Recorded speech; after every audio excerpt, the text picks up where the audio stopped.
তুমি কি জানো উম্মত, আমি 23টা বছর টানা তোর জন্য কেঁদেছিলাম উম্মত। আমি এমন কাঁদা কাঁদছি রে উম্মত তোদের জন্য।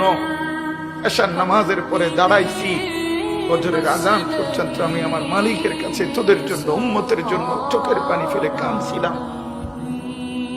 আমার এত চোখের পানি তোর দিল গলাইতে পারলো না। আমি তায়েফের পাথরের আঘাতে আমার পিঠটা চালনির মতো ছিদ্র ছিদ্র হয়ে গেছে রক্তে। আমি বুকে পেটে 2টা পাথর বাঁধছি ক্ষুধার কষ্টে। আমি উহুদের দান্দান শহীদ করা রক্তে উহুদের ময়দানে পড়েছিলাম বেহুশ হয়ে। আমার ঘরের চুলায় 3 মাস রান্নার জন্য কোনোদিন চুলায় আগুন জ্বলে নাই। আমার এত চোখের পানি, এত রক্ত, এত ক্ষুধার কষ্ট, কিছুই তোর মন গলাইতে পারলো না, তোরে সেজদা দিতে পারলো না। এটা আমার সামনে কি আনলা? আমি এই আমল নামা নিয়ে আল্লাহর সামনে কেমনে দাঁড়াবো? আমি কেমনে বলবো আমার মালিকের কাছে আমি কি সুপারিশ করব?